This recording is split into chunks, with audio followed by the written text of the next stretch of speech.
going on, everyone? Welcome back into another episode of the Dairyland Drive podcast. Collin, Mike, and Riley. Got a lot to talk about in this episode. The Packers back in the win column. Wasn't pretty, but I guess a win's a win in the NFL, no matter how good or how ugly it looks. But we're going to break that all down, talk a little college football, and some closing thoughts at the end. But let's just jump right into it. Been a couple days now. The Packers did not cover, so Mike was right on that end. The Bengals kept it pretty close, just in an ugly kind of slugfest win. Not a whole lot of explosiveness. Offense did enough to win. The defense was great in the first half. Struggled a little bit in the second half against Joe Flacco and that offense, but just initial thoughts, Mike. Me and Riley were obviously at the game. You were at home watching it. So from your perspective, in the comfort of your home, what was kind of your mind after that game? Were you more happy? Were you more frustrated? Were you more confused about what this team is? Like I said, they're back in the win column, but where were you kind of at with your takeaways from the win over the Bengals? I'm always happy with the win, whatever way we can get it. Just kind of starting out the beginning of the game, driving right down the field, and then Jordan making a boneheaded throw into I don't know what, just terrible decision. My initial thought was like, oh, here we go, it's gonna be one of these games, but fortunately the defense stood up there in the first half. Second half, I was definitely very frustrated with the defense, especially coming out first half there, the first drive, 10-minute plus drive, 17 or 18 plays. But I was very pleased, on the other hand, with the offense responding every time after the Bengals scored in the second half. So that was very good to me. I was happy to see that. Overall, I'm happy that we won. I think there's probably some other feelings among this group, which I can't wait to hear. And also just want to hear about your guys' experience in the stadium actually being there. Yeah, we'll get to you, Riley, here in a sec. Atmosphere was good. I think it was good. I mean, I wouldn't say not great. That was the worst Packers game I've ever been to, atmosphere-wise. That was like everybody. They just didn't know First what. half, the first half, like it was. If the offense didn't score there towards the end of the first half, like it was about to. It was the floor was about to get booed out of the stadium. Like it was very on edge. Yeah. Yeah, there was actually quite a few Bengals fans there too, which I mean, I guess is to expected if they play every whatever it is every 4 or 8 years at Lambeau Field and 8 years at Lambeau. Yeah, I don't know. I'm going to segue into this for you, Riley. Obviously, you were there and you saw the whole thing. I want to talk about the defense because there seems to be a trend that's kind of been happening these first five games. Is they come out and play extremely well in the first half. The effort level is there. It's 11 hats on the football. Aggressiveness, like everything goes smooth. But then the second half seems like the other offense adjusts. The teams adjust to what they're doing, and the Packers don't. And they give up these long drives. They keep teams in it and don't put them away. What would you kind of attest that to, or what's kind of your takeaway and thoughts to that, or maybe you disagree with it? That's just from my perspective of it. Seems all 5 games so far, maybe with the exception of that first game against the Lions, it was just utter dominance. But these last 4, it seems the defense is great in the first half. It's a great game plan, but then teams adjust to them, and it just doesn't seem like they readjust to that and kind of are just good enough maybe to close it out, and where they could just maybe put their foot on the gas and just end it. Yeah, it's just very vanilla. Like we're just lining up and we're saying our 11 guys out here are better than your 11 guys, and that's fine because they obviously on defense are going to be a majority of the time, but there hasn't been that halftime adjustment or second game plan. And I think it's been consistent with every team or every game we've played where it's in the second half, it's turned to the other team just saying, F it. We're just going to throw it to our best receiver, Dallas with George Pickens this last week, Jamar Chase. Like, and our corners just like love Keyshawn Nixon. I like Hobbs' attitude, Carrington Valentine. Yeah, and he's whatever. They're just not. They can't cover these receivers one on one. So, and I'm gonna give halfway the benefit of the doubt because it's the same as last year. Like the defense started out a little bit slower, and towards the end of the season, it started to even get better and better. So I'm assuming he's gonna have more wrinkles added in. But yeah, it's just they're in a very, very vanilla state. Like even like it reminded me a little bit of like I mean, and he is from a college, obviously that's where he was, but it's like very colleges where every third and long in the first half, like Micah Parsons lined up at that like off linebacker, like over top the guard. Like it was the same exact look, same pass rush, like every time. And like obviously in the NFL teams are gonna be like, all right, this is what their third down and long look. And like I just hope, I mean, obviously you would assume they're gonna build more and more into that. But yeah, right now just very vanilla. But like I said, I'll give him the benefit of the doubt halfly because last year was kind of the same and they kind of worked more and more into it. And at the end of the year, they were obviously playing at their best level defensively. So I don't know. Yeah, at some point in time, you got to think he's got to start dropping D linemen in these little windows. Otherwise, like Joe Flacco, like we talked about at the game, I know you said it a million times. Like he just gets the ball, it's a 1-2, and it's out. Like we got to drop somebody in those windows at some point in time. Like we can't just keep giving up 5 yard little sit routes, which is what we've done like the last 3 weeks. It feels like. Um, but yeah, I mean, I don't think Halfley's done. I would assume he'll put that adjustment in at some point in time. So I know I think he's just doing enough that he thinks he needs to do to win the game. But you can also tell me I'm an idiot because he gave up 40 or whatever to Dallas. So obviously, whatever was going on that game, I don't know. You would have thought he would have brought out his backup plan. So I don't know. Just keeping it very vanilla. And I don't know if this group's just not that smart or that's just his philosophy to go super easy into it. I don't know. It's one of those things, but yeah, he's got it's just gotta get more and more and build. I would assume or hope at some point in time. Yeah, and it was interesting hearing LaFleur saying it might have something to do with the conditioning, where he like puts a lot of the second half stuff on. He said that the team's just not that well conditioned, which I don't know. You can take whatever that means. I know it's earlier in the season. You're gonna get your legs under you eventually, but that was an interesting take. But yeah, it seems to me the offense, and you kind of alluded to it. It's all very quick. Like they're trying to take out Parsons in this pass rush as much as possible because it literally is 1-2 and just nickel and dime down the entire field. And that's when they're giving up these long, 12 to 15 play drives that are eating up. What was the one out of half? Was it over a 10-minute drive that just pretty much ate up the whole third quarter and kind of changed the momentum? I mean, they didn't do anything spectacular. I think it was just all taking what the Packers were giving them. And again, I think that seems to be where the Packers haven't adjusted to it, like you mentioned, is they have a really good pass rush and they have athletic guys behind the D line that can get after the quarterback, but they're just not really having the opportunities with how quick, these quarterbacks are getting out and what the opposing offensive coordinators are kind of drawing up. So it'll be interesting to see how he counters that moving forward.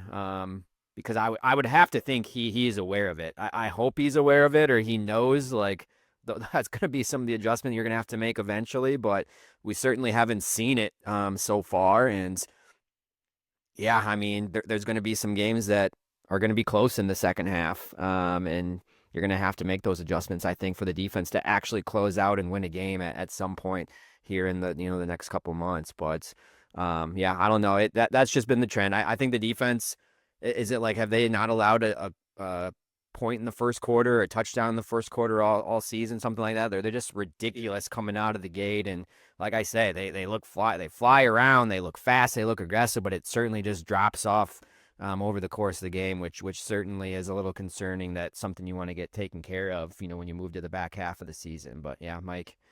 20, I think I saw 20 points they've given up in the first half, 80 in the second. Yeah, that there's something to that. I would hope. I would hope the analytical side, whoever's in the defensive room or just Halfley kind of sees that and does make the adjustments. And I don't know. I still think they're a really good defense. Like we've certainly seen more positive flashes than negative, I think, at least from these first 5 games. But I think some of the stuff in the second half is probably what's ringing the alarm bells of I think that needs to be a focus moving forward. Because there's going to be some good offenses I think you play. But um somewhat of a Creating turnovers will help with that too. That's been a huge disappointment so far. certainly. Certainly, yeah, and I don't like I know some of it's been bad luck, but like did Flacco really make like any dangerous throws? Maybe with the exception to the Jamar Chase like touchdown, like that, which was just an absurd catch, obviously of in its own rights. But he didn't really make like any high dangerous throws. Like it was all very everything was in front of him and kind of took what the Packers gave him. So that's like the thing where he's going to have to at least be creative or make adjustments in that realm. Because I agree, like you're going to eventually going to have to get to the quarterback quicker or something or adjust something on your back end to allow time for your pass rushers to get home to create turnovers up front and in the back. But right now it's just there's not a whole lot of opportunities, it seems like, because the offenses are just literally so quick and just so basic against them. And it's certainly frustrating because there was a ton of like third down plays where crowd was on their feet trying to get into it and they would just convert or something would happen to kind of sit everyone back down. So um yeah, let's go a little positive because it was kind of a cool story. The kicker was good, solid, didn't cost him the game. Like how many times have we had that situation where he just comes in and completely misses a couple or something is blocked. So at least that part was cleaned up. I did see that. I think the Packers overall special teams grade was like in the 60s again, which was like below the bottom third of the league for another game, just for some penalties they had. I think a couple like missed blocks or whatnot. So like overall special teams still struggling with the kicking game. It was good that McManus was out, and the apparently substitute teacher. I don't even how do you say his name? Was it like Haversick. Haversick comes in and bangs a few through to a couple important ones too. So certainly wasn't like any easy low stressful kicks. Like there was some pretty big ones that he made there. So but gotta get to the offense. Run game, was the run game good? Yeah, probably, right? Mike, was that your perspective from the offense? Cause I wanna get started with you because I feel like you're maybe more on the positive side as like me and Riley are at the moment. But like if I were to take anything away from the offense, sure, Josh Jacobs had a great game. And I think the offensive line probably played better overall, or at least steps in the right direction from what we've seen. But that's like it. I don't know. I didn't. I mean, I don't know. I just feel like there's so much more out there, and he's like not even giving opportunities to like see how good this offense can be. Like the ceiling, it's like they've reached the ceiling right now with like currently how LaFleur is calling plays and just like what his scheme is, and that's like a very scary thing because it's not like every single one of your playmakers is out. Like he still has some damn good playmakers out there. And we saw a little bit bits and pieces of what Golden can do, like obviously what Dubs can do. You have Tucker Kraft, you have Jacobs. So it's like crazy to me. And then he makes a comment how he thinks Jordan Love's playing at a really elite level right now, like one of the best of his career. It just doesn't match up and add up of like what he's saying and what we're seeing on the field is like completely two different things. So I don't know. Like obviously I can get into it, but Mike, I want to hear your perspective of what you saw. Because I don't know. I think they should have scored a lot more points. There was so many like drives that came up empty. That's Two. what. Two they punted and one they had an interception. That was it. They scored on the rest. And how many other drives did they have? That's the thing. 5. 5 total. They scored on 8. 8 total. 8 total, and they scored on 5 of them. Yes. One was an interception down like they were driving to score. Okay. They only punted on 2. Yeah. Against I don't know. What would you say the Bengals defense is on a scale of 1 to 10? I don't know. Without Trey Hendrickson. Without their top two defense. See, my thing is like, and I'm not like, yeah, they were whatever, but it's just every drive cannot, like, it's not against good teams. You're not going to sustain 12 to 15 play drives, which is what it took them to score against the Bengals. Like, there's no explosivity in this offense. And like, it is like 2 play action passes the entire game, and one was Kraft's score where he was wide the fuck open. And like, why is that the first time he's leaked out into the flat off of play action this entire season? But that's my thing. Why can't we just run normal shit? Why does Savion have to come in and he know he's going to run a jet sweep, and that's what he fucking does? Which I Like, think, it's just added on to that. That's like, is that the third straight game now that Golden and Savion have ran jet sweeps on back-to-back plays? I'm 100% certain that Probably the fifth consecutive. those have been like the same series back-to-back plays where he's ran that. So like, yeah, I mean, I agree. Like, and correct me if I'm wrong. Like, what was there besides the Golden, like, which was a great throw and great catch by Golden, his like 30+ yard catch?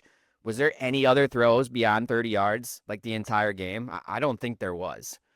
Like that's where I'm like missing on this offense, is it's so east and west, Yeah. like so boring right now. There's nothing downfield when you have guys that can make those plays and stretch the defense. And it's like he says that loves playing at a high level and very elite. Well, we're not seeing it because it does look like he doesn't trust him. It seems like he has got the training wheels on this offense and trying to maybe he's trying to make it boring and thumping of just he wants to run the ball 65% of the time and really like go off that. But like then like Riley said, there's no play action. There's no like marrying the successful running and then coming and having a successful play action. It's a lot of shotgun and straight drop back and a lot of east and west and a lot of like gimmicky motion stuff. And I don't know, like from everything I've seen for Golden, like I still don't think he's broke out of like what they've used him. Like there's so much more that he can do, but then like LaFleur goes and says, "Guys, I'm not going to force feed him the ball. That's just not what we do here. We have like a lot of good players." That's what he said to the media like after the win. Is like, "I know you want us to get Golden the ball, but that's just not how we do it here. We are very balanced and whatnot. And it's just I don't expect Golden to get 15 touches a game, but goddamn, like you can use him in better ways than what you're using him. And you saw a small sample size this last game of what he can do and how explosive he is like in space. well, like, just just one stand. Why the fuck the first play of the second half is Bo Melton coming in for a jet sweep? Just that play. Like, why is this why like that? Just why? Why is that that's like why is that thing? Like, I don't know what else to say. Like, all these fucking guys, and you're bringing in Bo Melton. Like, what are we doing? I don't like. That's my point. Like, what is happening at practice? Like, why are you guys actually wasting time? Like, wasting 5 minutes of install to put this fucking play, like, playing with Bo Melton. Like, I just don't get it. Nothing. He's waiting. He's waiting for us to keep going. I was waiting for you to keep going.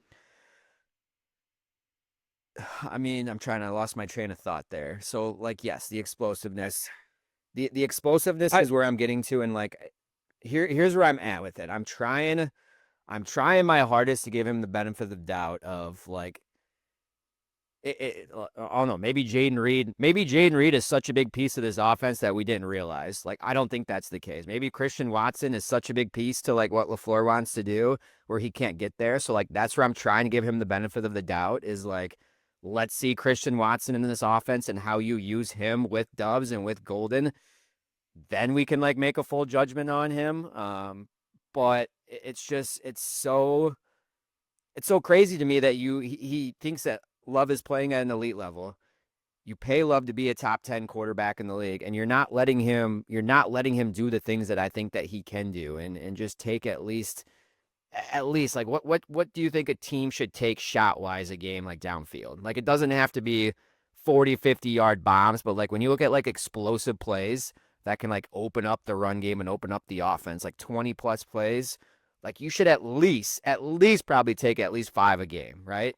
Like I think that's like a fair number of something that you should probably aim towards. Like I feel that they're in like the 1 to 3 category right now, and it's like just very limiting what this offense can do because like, let's be honest, you're not going to play the Bengals every week. Like, yeah, they had success running the ball this last game, but they didn't the first 4 games. Like, that's where they struggled mightily. So at some point you're going to have to add that to your offense, and I just don't like. I'm nervous that he's not going to, or he just doesn't trust Love or the offensive line or his playmakers to do it, and that's where it seems like the disconnect is he's saying one thing, but then we're not seeing it on the field. And I don't know. Like I look at teams across the league, the Packers have a lot better playmakers at every position than some of these other teams that are taking those shots and at least trying those explosive plays or at least opening up the offense a little bit. And that's where it just gets like incredibly frustrating. Like freaking the Chiefs, Patrick Mahomes, and like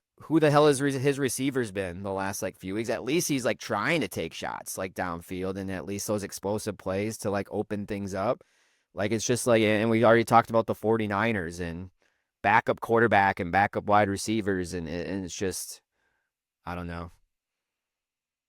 That's just I where I'm felt at like right now.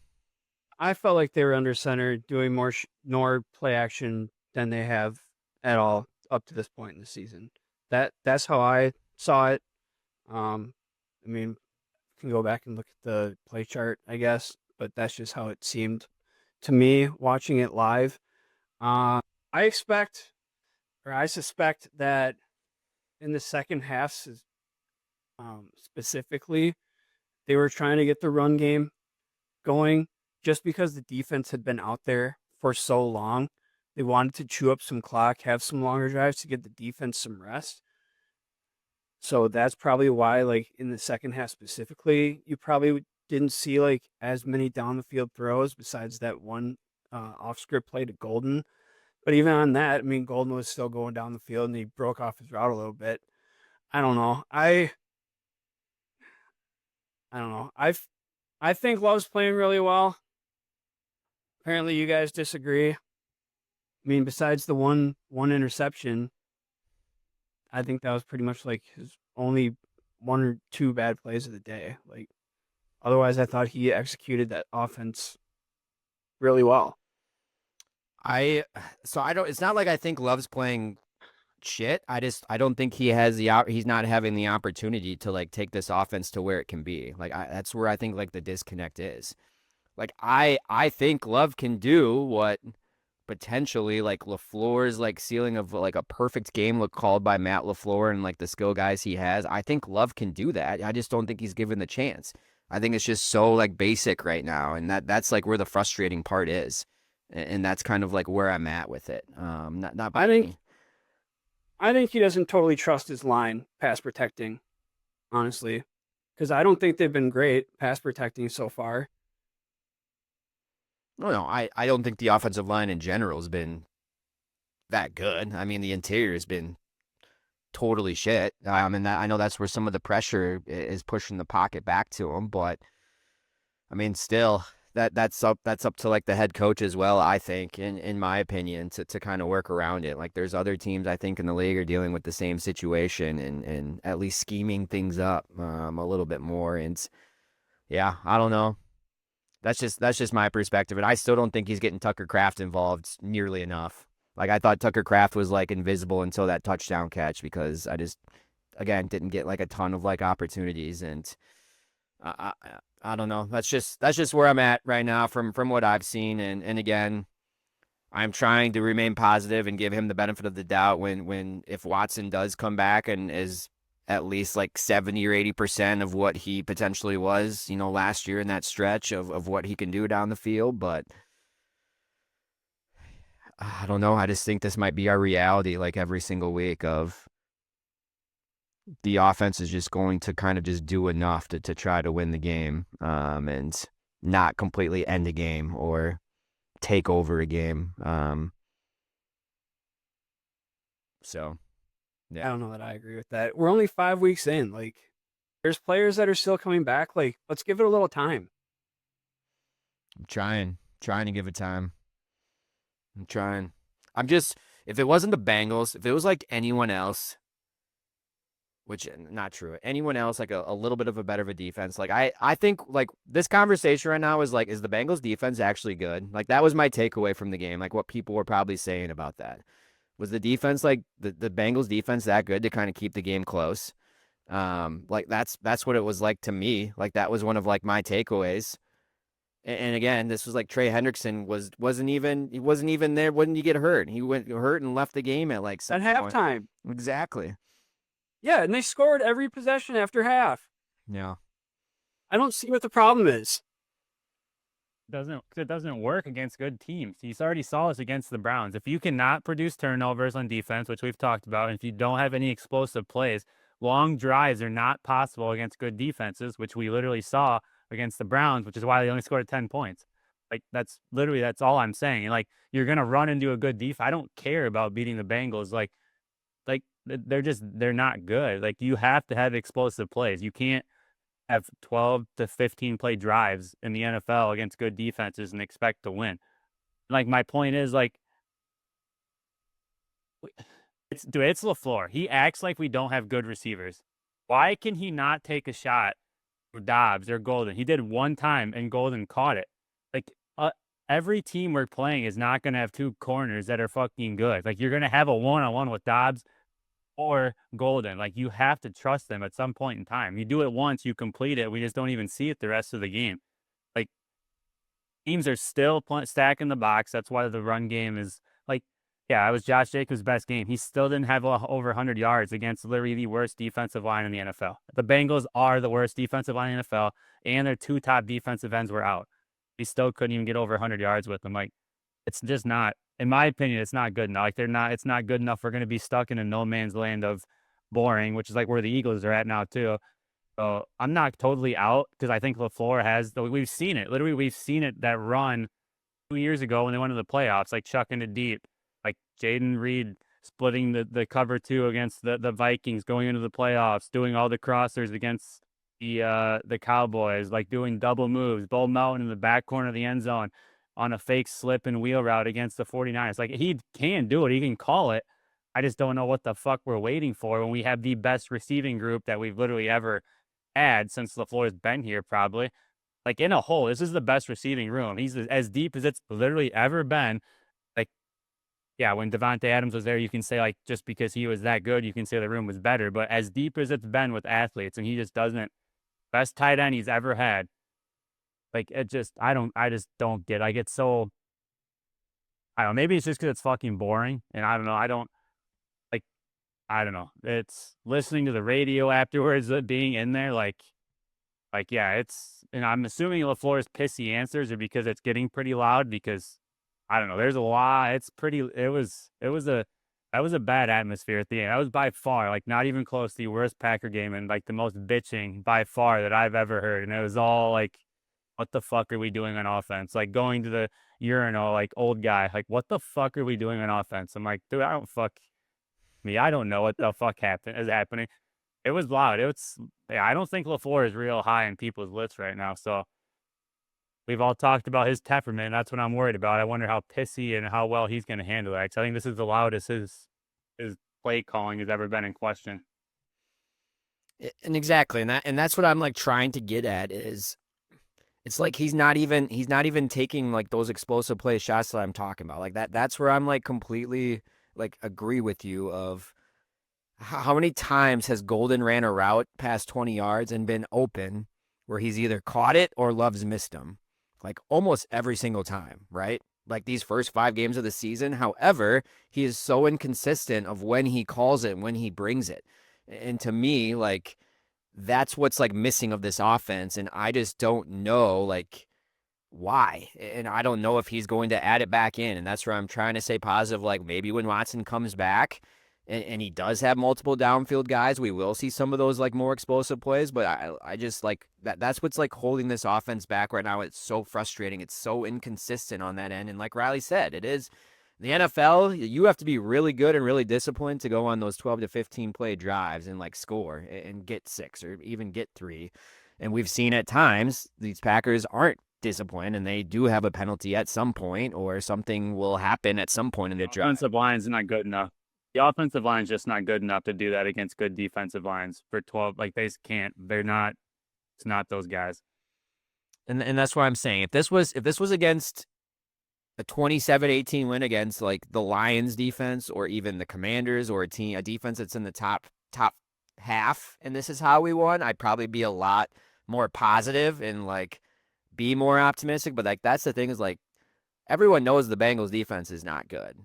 And it's just like I don't know, that was LaFleur's game plan was to just like do enough and again, like yeah, we got the win, but like coming out of it like it's just kind of frustrating of like I would be fine even if they took those shots and Love missed every single one. But at least they're there and at least they take them and at least the defense knows about it and is aware of it. But like at this point, it just doesn't seem like he would rather do 4 jet sweeps a game. Like those are his explosive plays east and west compared to those crossers that we've seen so many times, or those like in routes and things that we just don't see as much anymore. Or Tucker Kraft over the middle, God forbid, or Luke Musgrave, the blocker, over the middle, God forbid. Like it's just, I don't know. It's such a mixed bag and so inconsistent right now. And like I said, there's just, to me, there's still no identity and still no like just plan. Like it's just like, again, they don't like game plan the entire week, and he just kind of comes Sunday and he says, let's see what we can do and let's do enough to get a win. And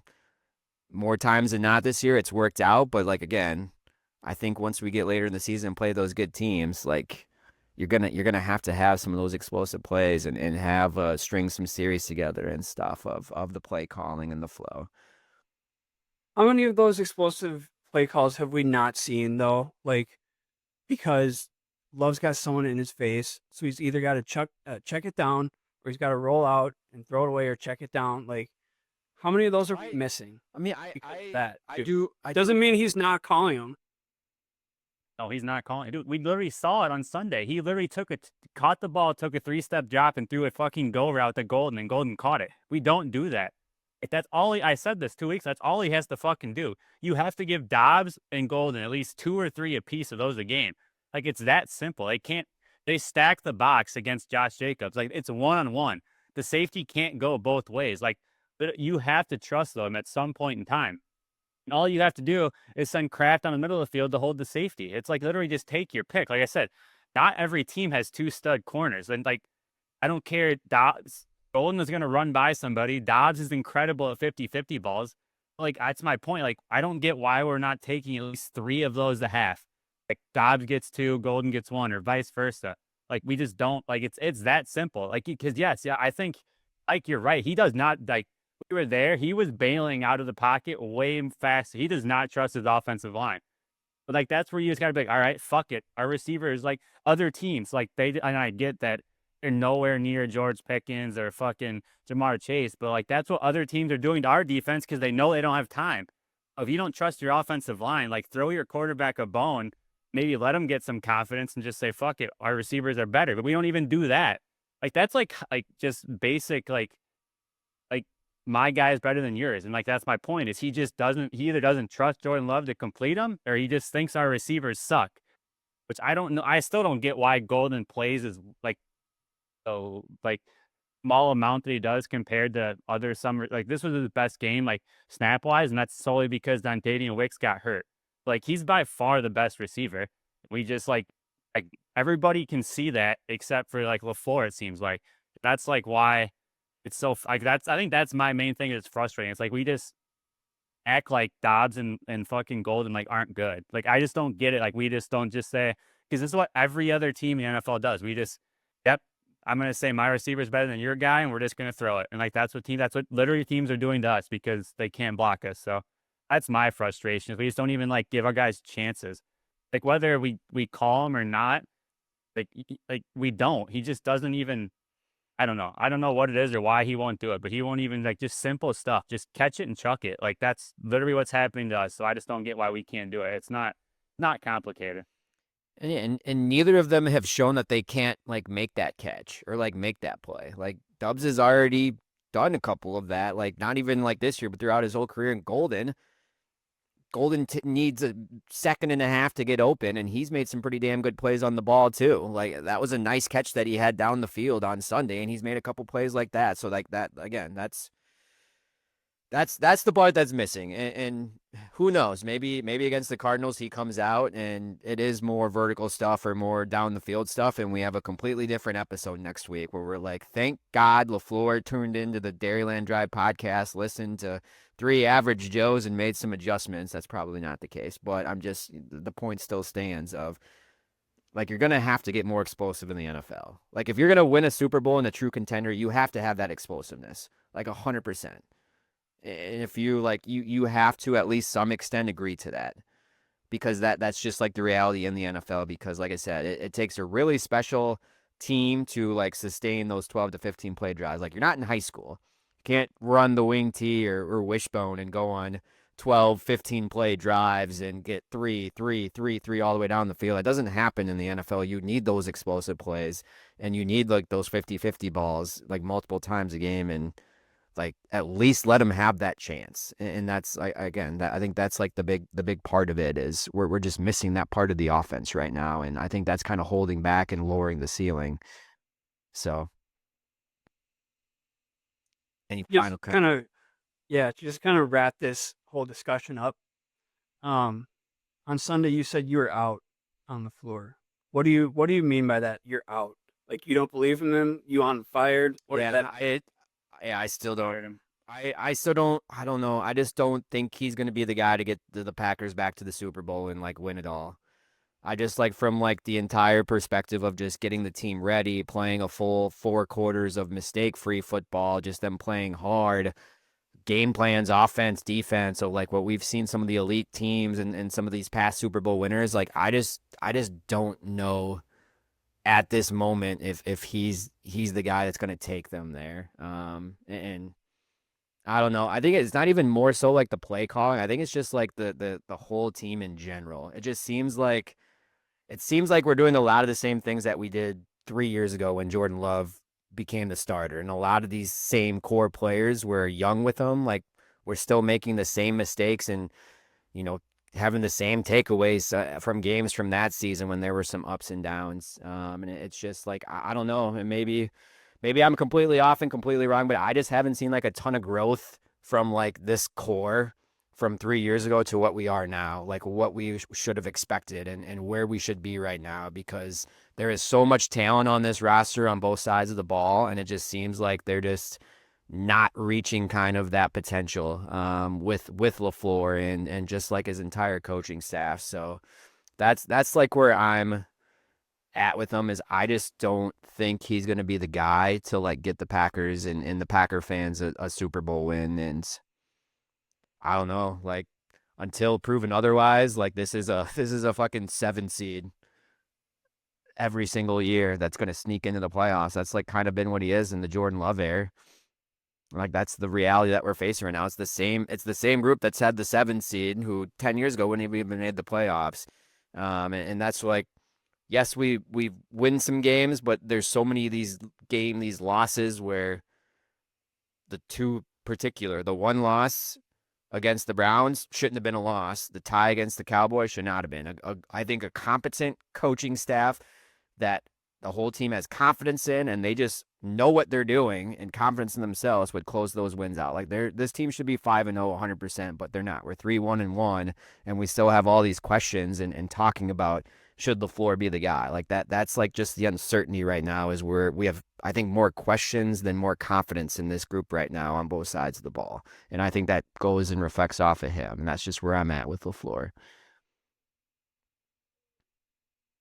I don't know if Riley has anything to add there. I think he just said he wants to fire him, and we know his perspective. So, all right. Well, let's end the negativity there and go to Lambeau Lines and change the tide around. See if Mike's got some positive grabbing questions to get back to it. This is why you do podcasts, man. This is great. These are great episodes because we could be completely in left field, or people can completely disagree with us. But that's the great thing. You can comment. You can tell us that we're idiots and we're completely wrong, and you have a completely different perspective. It's just what I see. It's what Riley sees. It's what Mike sees, and that's the great part I think of this is everyone in their opinions and their perspective. All right, let's get to Lambeau Lines. Zach Tom came back this week, played the full game. said after the game that he basically doesn't remember any of the second half because he was in so much pain, basically blacked out. So Zach Tom not remembering any of the second half, playing through pain means blank. This team is a complete shit show management wise. Yeah, I don't know. The whole injury thing has always been weird with the Packers. Like the whole McManus thing was so freaking weird of how like that was handled and like the communication between those two. So like I truly don't know if like LaFleur has conversations with players of like how they're feeling or whatever, of if they are like fully ready or like what just goes on there. But I mean, I guess it shows like he's probably he's an offensive lineman in the NFL, so he's a tough ass dude. Like not a good look though if he says he doesn't remember the whole second half. I mean, I would hope that that's not like a long-term thing, but like you have to like have that in the back of your mind that that could potentially be a long-term thing at a pretty important position for the Packers. So I don't know. It's just the whole thing is just strange. That's what it means. It's just super strange of like what goes on with like the communication between players and coaches and upper management and everything. Like it just, I don't know, super weird.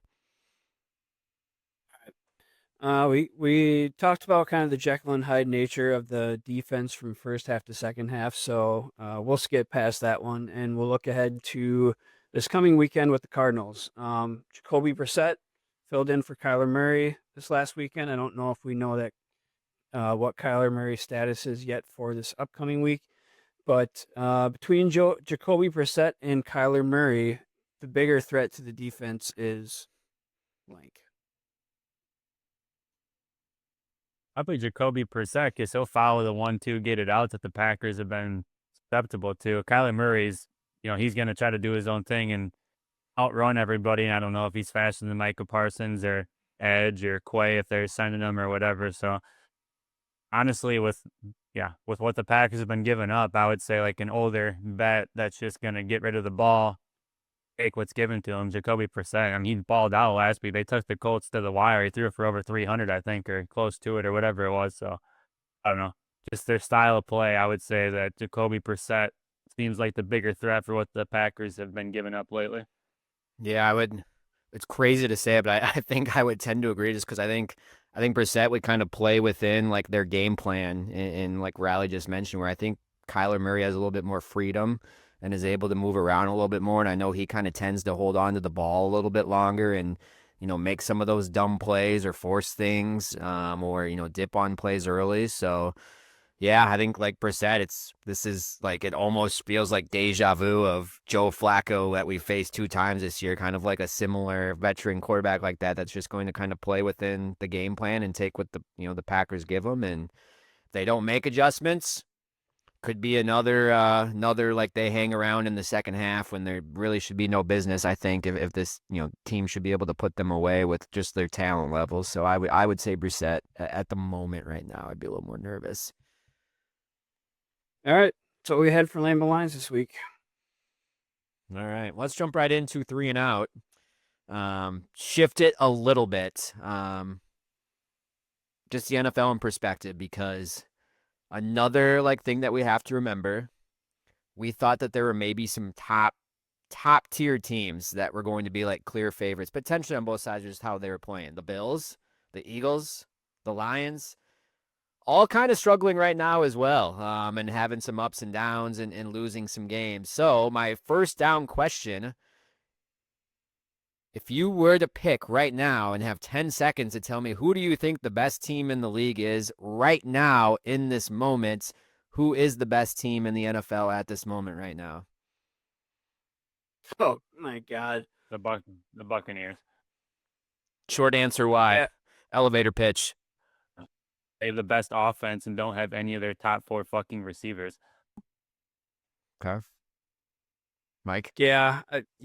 I'd probably have to go either them or the team they're playing this week, Detroit. I still think Detroit is really good, despite their loss in Kansas City this last week. I don't know.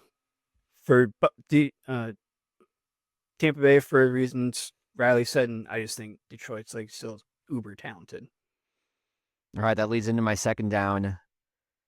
I mean, we're only almost a third of the way through the season, or we are third way of the season. Is Baker Mayfield the clear front runner right now for MVP in the league? Drake May is pretty freaking good. Probably would say Baker is the favorite. I don't know if I'd say clear because the Pats are going to go from complete dog shit last year to maybe winning the AFC East, and yeah, Drake May is pretty good. So I wouldn't say clear. Baker's definitely the favorite though. I think the sports books have elevated Patrick Mahomes to like the actual betting favorite, if I heard that correctly today, which I do not agree with at all. I would, in my opinion, Baker's the favorite right now. Okay. All right, third down, our final question of 3 and out. We're going to shift to college football. This is a two-part question. Is Wisconsin the worst team in the Big Ten at this moment? Yes. Yes. If they aren't, they're one of the worst, one or two. Undoubtedly. Purdue's bad. Purdue is bad. Maybe second worst. You can make it. You can absolutely make an argument that they are the worst, but they're one or two. That has to be one of the worst losses in like recent memory. A 37-0 to Iowa, right? Like giving up 37 points to Iowa is like embarrassing in its own fashion, but like that has to be like one of like the most disgusting taste in my mouth losses at home in like recent memory, right? Yeah, it was embarrassing, shameful, ugly. Use whatever word you want to use to describe it. It's bad in Madison right now. The word I'm gonna I don't know how else to describe it. the phrase I'm gonna say as an Illinois fan is extend Luke Fickell again. I want him there for the next 10 years. That's what I want. Well, yeah. I mean I can't really speak too much on it, but I feel like the issues at Wisconsin probably go further than Fickle. Yeah. It's just I would never have thought that I would say the phrase Wisconsin lost 37-0 to Iowa at home. Like I didn't think I would ever say that in my lifetime. Like that's the crazy thing to me that I'm trying still to put into perspective of what happened on Saturday. So on January 1st, 2020, I was out in the Rose Bowl watching Wisconsin play the Oregon Ducks, lose by 1 point, but that day I could not have foreseen that 5 years later, this is where the Wisconsin football program would be. Yeah. I don't think there's really anything else to say. I mean, I think they're the worst team in the Big Ten at the moment. Like at the moment, at least in my opinion, because I think Purdue's actually been like somewhat competitive in some of these games. I won't argue with you on that. It's just crazy that I'll argue with you over other things, but I won't argue with you on that. It's just crazy. That's the perspective that we're coming from right now. All right, bonus one. We're gonna call this fourth down. I know it's 3 now. Bonus one.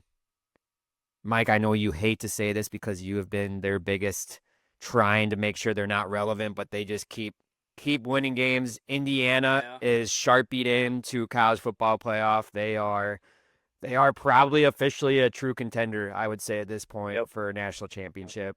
Correct. I don't think there's any other takeaway. That was a pretty impressive win.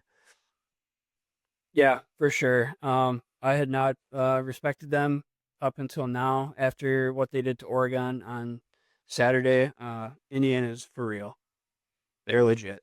And what's crazy is that, I mean, they could potentially be the number 1 overall seed come college football playoff time, should they get to Big Ten championship and then win Big Ten championship. Which they should. Their schedule is very favorable coming up. Like they're pretty much done playing. I don't think they have any more games against ranked teams the rest of the season. Like that's where they're at right now with the, because I think they play Penn State, but obviously Penn State is in just nuclear bomb mode right now. So I would have to imagine they're going to be there. We'll see if Ohio State obviously has a couple more tests, but Yeah, it's crazy to say, but I think they've earned that respect. And I don't know, from an Illinois perspective, they're definitely in a tier below them.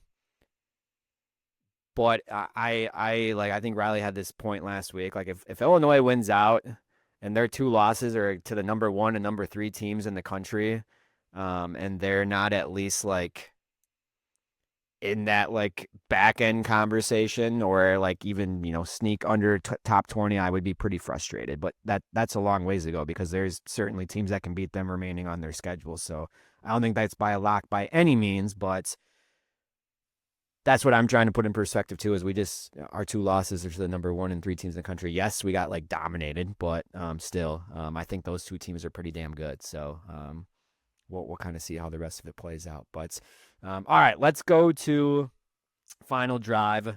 Some games to pick this week. I don't know how you guys did. Mine was just shit week as usual. Below 500 has become the new norm for me every single week. I sent a text to you guys in the group chat. I am 6-0 so far in my locks picks, and I am 0-6 so far in my upset picks. So I don't know what I'm doing wrong. Maybe I'm trying to get like too flashy with my upset picks and not being smart about it, but not good. Not good when pretty much those two things have just erased each other out, and my divisional games haven't been any better. But this week, 6 games to pick from. So plenty of opportunity with 4. All NFC North teams are in play, and then are locking our upset unless you double up. So just a real recap going into week 7. I am 13-16-1. Riley, you are I only have 12. I thought I had there probably one game So, left. probably 17-1. He had a Okay. tough week last week. Okay. 1-4. back to back tough weeks for Riley. And then Mike, you are 15-14-1. okay. So Mike is at least above 500. So thank goodness at least one of us is. Let's some plenty That's how hard it is to pick games in the NFL. It's tough. It really is tough. There's been so many like I mean heck. Teams might not be as bad as we think they are. Yeah, or any given Sunday. Any Yeah. given Sunday. Going back to our earlier discussion. Yep. Okay. All right. Well, let's go to start in the NFC North. We'll start with the Packers right off the bat. They're on the road again, which they have been not as good on the road as at home, but playing, like you mentioned, a Cardinals team that might not have their starting quarterback and been pretty vulnerable on defense. So Packers, Cardinals. Riley, start us off. Who you got? I'm gonna go. Oh God, I'm gonna go Packers just because of how banged up the Cardinals are. Like running backs, they're like on their 3rd and 4th. Marvin Harrison Jr. Bad concussion. We'll see if he even comes back this week. So obviously their wide receiver room drops way off, and then the quarterback question. I don't know who's gonna play. I don't know who's gonna get the reps all week. So Cardinals are a bit of a chaos right now. So I'll just go Packers. Mike. Yeah. Yeah, I'm going to go Packers here too. Cardinals are a bit of a head scratcher. Packers, I think, win. I think it's going to be closer than we want it to be. Might not cover that 6.5. Yeah, I think this is going to come down to the fourth quarter. I think though we're catching the Cardinals at the right time. Like if we were playing the Cardinals a few weeks ago when they were playing a little bit better, I'd maybe be a little bit more worried about it. But we'll see.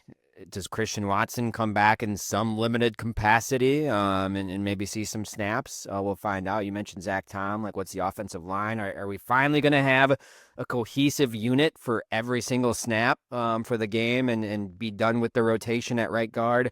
I mean, this should be hopefully a game the defense makes some adjustments and finally get back in the turnover column would be super nice. But I do think the Packers win in a close 1-1 possession over the Cardinals.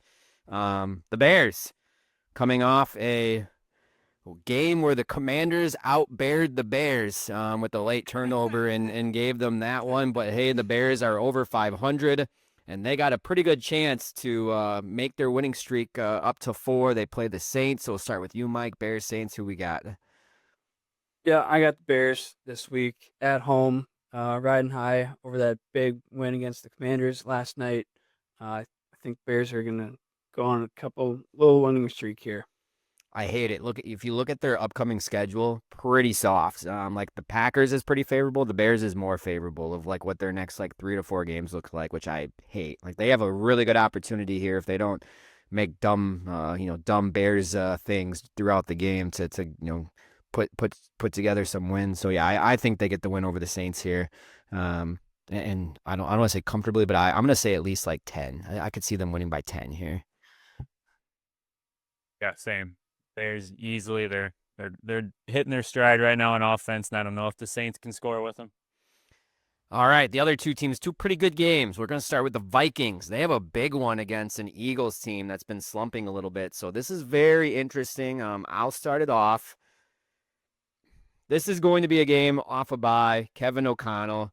They're going to give the Eagles their third straight loss, I think, because I don't know what's going on with the Eagles right now.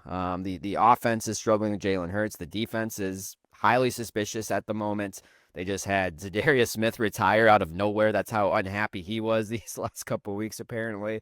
I don't know who's going to start at quarterback for the Vikings, but I think this is going to be one of those games that the Vikings have no business winning, and they end up winning somehow. And we, as Packer fans, after it are like, this is just Kevin O'Connell, because Kevin O'Connell, I think, is a very good head coach, one of the better ones. So I have Vikings over Eagles. I have the Eagles over the Vikings. I think the Eagles stuff is completely overblown. They were 2-2 last year after 4 games, and they went on to win the whole thing. I think it's totally overblown. I don't believe in whoever quarterbacks for the Vikings. Give me the Eagles. Yeah, I fucking hate this game, but I am going to go Eagles as well, just because like they have too much talent, like in their offensive line still pretty good, and like I don't know, they got to figure it out at some point in time to get back to what they were. So I am going to go Eagles. All right, Lions and the Buccaneers, maybe one of the probably the best game overall in terms of the versus team of the whole week. So we will start with you, Riley, Lions and Buccaneers. A game I don't like. I'm gonna go Lions just because they lost last week. I think these injuries for the Bucks are going to. They still score. Baker's, like we said, he's probably the front runner for the MVP. At least we think he is. So like the Lions are gonna come out with their hair on fire. They're gonna score. And I just don't know if the Bucks can. They're gonna score as well, but I don't know if they can score with what the Lions can put up against this defense. So I'm gonna go Lions. Mike. I agree with everything Riley just said about the Buccaneers being down injuries, and I think the Lions are just a different monster at home. So give me the Lions. I agree. I don't think they lose another game in a row here, so I'm going to go Lions over the Buccaneers as well. All right, let's go to our lock of the week. I will start us off since I am 6-0 on the lock list. I don't know how you guys are doing. I'm going to gamble a little bit here in a sense. Maybe not really, just because I don't know if I'm going to take them any other time this year. I'm going to go Patriots over the Titans. The Titans obviously dealing with the head coach getting let go. They're just not a very good team in general. And Riley mentioned earlier the Patriots are playing very well. So I'm going to go Drake May and the Patriots over the Titans. They're going to be my Week 7 lock and add them to the list. I'm going to take the Panthers over the Jets. Jets coming back home from overseas trip in London. Panthers with a nice win over the Cowboys. I think the Jets are like probably the worst team in the NFL. Like that offense is so bad. Mm-hmm. I think Panthers do enough to win over the Jets this week. I'm gonna go Steelers over the Bengals. I'm an absolute shit on my locks. Like last week, I picked the Eagles over the Giants, so I just like picked the game that I didn't really even like. I just trust Mike Tomlin to figure out how to beat a half dead Bengals team. Hopefully, Aaron Rodgers can take advantage of a banged up Bengals defense. All right, and then upset. I also had my Vikings over the Eagles. The Vikings are still 1.5-point underdogs, so I am going to roll and double up on that game and take the Vikings over the Eagles as my upset pick. So we'll go to you two. Whoever wants to start. Who is your upset pick of the week? So I'm taking the Falcons over the 49ers. 49ers are just so banged up. I don't know if Purdy's coming back this week. Falcons looked really good against Buffalo last night. So Falcons 2.5-point underdogs over the 49ers. Yep. Everything Mike just said. That's what my pick too. I had the Falcons over the 49ers. The 49ers are just dead. Like, Fred Warner's done. Bijan Robinson is a probably the best running back in the NFL. One of the best players, overall stud. So I don't know how they stop him without Fred Warner. All right, and that is all of our picks for Week 7. We got some different ones, so who knows? Maybe we'll all go about the same as we do every week here the last few weeks. The standings stay the same, or one of us gains some grounds or lose it even more. But if you want to make your picks and follow along with us, make sure to comment in the Spotify's. Let us know. We did have one Spotify comment from our last episode. I had it pulled up, and of course, it just reloaded and went away. But it was from Sam Soda. He says, wasn't able to watch the game this week because I was in Canada for Canadian Thanksgiving with my in-laws. Looks like my preseason prediction of the Packers defense being top 3 and forcing turnovers is a big bust so far. Would love to see any improvement in that category. Canadian Thanksgiving, I saw, if you guys watched the Blue Jays and Mariners game, Joe Davis was like cutting a turkey like mid-broadcast, like up in the booth. So that was pretty cool. Thanks for commenting, Sammy. I think we talked about this a little bit. Still time. I think still time for the defense to creep up there in the top 3 and get the turnovers going. I think the consensus is they just need to make some adjustments, and hopefully we see that in the coming weeks. But thanks again, Sam, for commenting. We appreciate that every single week. Final thoughts, real quick from my end. College basketball, AP poll just came out. Going to have a lot of fun to talk about, I think, when the season starts here in about a month. Illinois, Wisconsin, both in the top 25. I think they were both picked to finish in the top 7 in the league. So hopefully have some good banter back and forth between me, Mike, and Riley throughout the college basketball season. I think Illinois was, 17, and Wisconsin was 24, or 16 and 24, 17, 24, something like that. So hopefully some excitement coming in college basketball in the next month. Team USA, men's soccer. We're recording this on a Tuesday. They play Australia in about an hour. Would love to see a win. They looked decent against Ecuador, at least didn't lose. Came out there with the 1-1 draw and some takeaways, but those were my, I guess, final thoughts was college basketball and the international window here closing up before we get back to league play here.